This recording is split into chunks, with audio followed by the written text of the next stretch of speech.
Bouffiot, je suis architecte. J'ai un bureau d'architecte qui s'appelle BAEB, Bureau d'architecte Emmanuel Bouffiot. On est basé à Bruxelles, mais on travaille sur les trois parties de la Belgique. Donc on travaille aussi bien en Flandre qu'à Bruxelles qu'en Wallonie. Et on essaye de mener avant tout des projets publics. Donc on est vraiment spécialisé dans tout ce qui est concours et adjudication publique. Et donc c'est un projet d'il y a 4 ans. C'était un concours d'architecture qui était pour construire le nouveau centre administratif de la police Bruxelles-Ouest à Molenbeek-Saint-Jean. Il faut bien se dire qu'on était à cette époque-là juste après des faits un peu tragiques à Bruxelles, etc. Et donc c'était assez important pour nous de participer à ce genre de concours parce qu'il y avait vraiment une implication aussi bien politique que sociétale, etc. Ce qui est bien aussi, c'est qu'on travaille sur Bruxelles. Donc sur Bruxelles, on est beaucoup plus avancé que les deux autres régions belges, la Flandre et la Wallonie, sur tout ce qui est passif, énergétique et durabilité.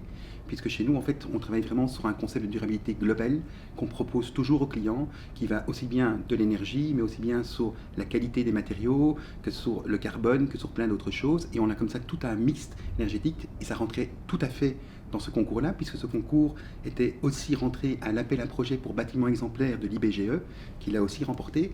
Et donc voilà, c'était lié parce que c'était un projet vraiment qui correspondait vraiment à nos attentes. Nous, en tant qu'architectes, on construit des bâtiments de demain, on ne construit pas des bâtiments pour aujourd'hui. Et donc, au plus loin on va, en tout cas, dans tout ce qui est technologique, dans tout ce qui est économie d'énergie, etc., est vraiment quelque chose de très important pour nous.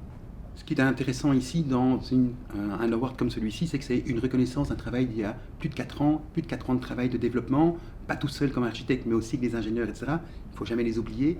C'est vraiment très important de travailler avec une équipe bien complète pour arriver à pouvoir créer ce genre de choses. Alors ici, on a un bâtiment passif, puisque c'est la demande à Bruxelles pour tous les bâtiments publics depuis 2013. On a un bâtiment qui est rentré dans le concours de l'IBGE bâtiment exemplaire. Donc il est beaucoup plus que passif. Il y a aussi toute une démarche de durabilité qui va depuis l'eau de pluie jusqu'aux toitures vertes, en passant par l'énergie, mais en passant aussi par la qualité des matériaux, par la qualité de l'air dans le bâtiment, mais aussi le biotope, tout ce qui est vert, tout ce qu'on a pu détecter sur le site, qu'on a essayé de remettre vraiment dans le projet jusqu'à aujourd'hui. Je trouve que c'est une véritable opportunité pour les architectes de aujourd'hui, avec les demandes de durabilité, etc., parce que ça replace l'architecte vraiment au centre du concept et de la façon de créer un bâtiment. Je veux dire, c'est des choses qu'on décide depuis la genèse du bâtiment. Donc depuis le premier jour où on se met à travailler sur un bâtiment, on pense durabilité, on met une stratégie en place, on fait des propositions et on essaie de trouver un concept global sur le bâtiment qui répond à beaucoup plus que uniquement l'énergie ou uniquement la durabilité. Et donc je trouve que l'enseignement, c'est que c'est répétitable, c'est intéressant, c'est des bâtiments pour demain, mais en plus ça donne un rôle à l'architecte qui est bien supérieur à ce qu'il était avant.